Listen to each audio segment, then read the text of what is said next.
Okay, this is the beautiful view from our dump. It turns out that the best view of the entire area is from the dump. I don't know why it was designed that way, but it was. Okay, here's the road leading out of PMC towards us.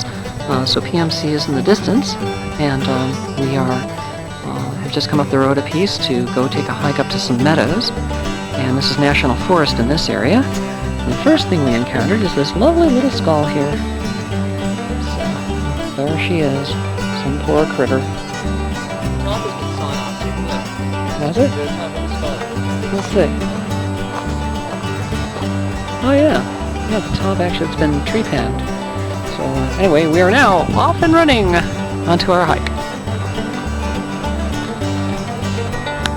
Okay, just after a 2 or 3 minute walk, we are now up to the area where we're about to approach the lower meadow. Of course, in the springtime, this is all green, but still a lot of open dirt here. Nothing seems to want to grow in this meadow.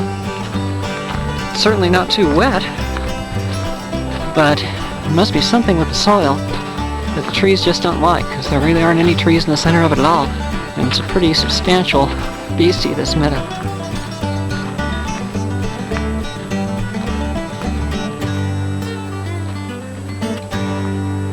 Stretches way out there, and then there's a second meadow above this, and pretty neat area. Okay, we're about halfway into the meadow now. That's looking back towards the pass that goes out of PMC. And you can see some of the houses up on the hillside here in the mountains. There's Mount Pinos, Sawmill, Grouse, and Abel.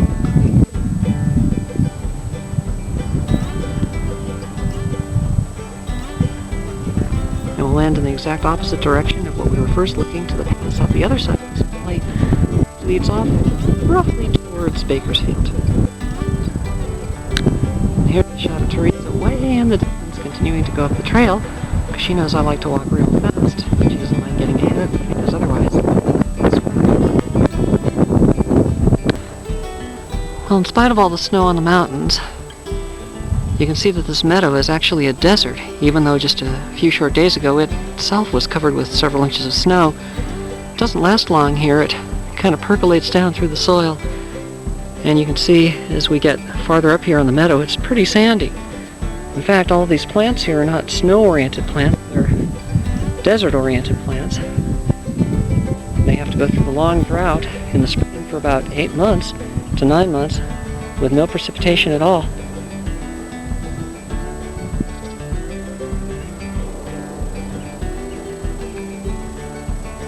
Looking farther up the trail, there's Teresa in the distance, walking through some more of the desert area on the edge of this meadow, with the forest below, the forest above. I'll be joining her shortly.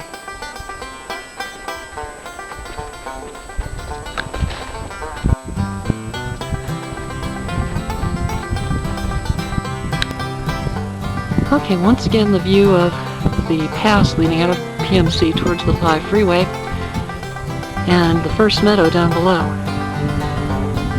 Now looking at all the mountains again, across this meadow which has very little growing in it. However, right at the top of the meadow on the far side, just about to go into the next area of the second meadow, and in the second meadow you might be able to see from here there's a lot more brush, sagebrush, and general growth in the bottom of it, more like a scrubland in that second upper meadow than in the one we just left, which is more desert-like. We stopped here on a pile of rocks at the top of that meadow right after I took the last shot. Teresa pointed out that that open area there in the distance, where there are no trees and is no high brush, was used in World War II to train our Alpine troops. In those days, as we've seen from the rings of trees that were cut down around the village here, there was a lot more snow, maybe 3-4 times as much as we get now, a lot more precipitation. So this was really a rugged area, and in those days, of course, there was no road leading through here. This whole area was just a big old ranch, and there was at most a jeep trail that ran through here at that time. So it's pretty spectacular. This is on National Forest land, I believe, and we get to just sit here and take in the view with a short 10-minute walk from the road.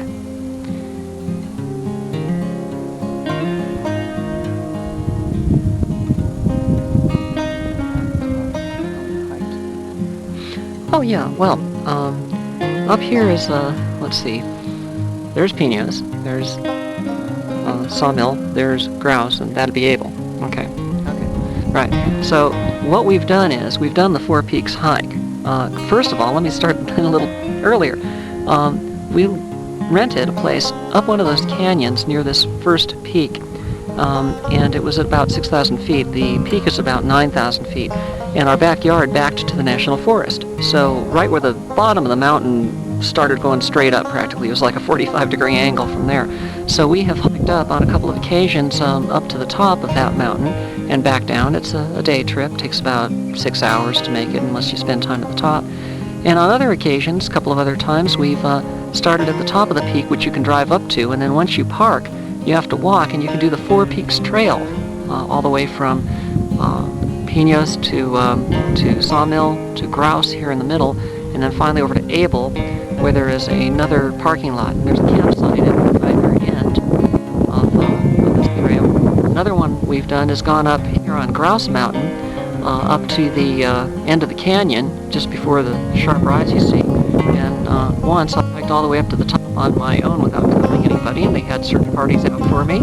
And another time we all went together and hiked right up a waterfall, and from there straight up to the top of Grass Mountain, which is a real challenge of a climb. I didn't hike the waterfall, I knew better. She went around the other way, but the rest of us clambered over the loose rocks on the waterfall.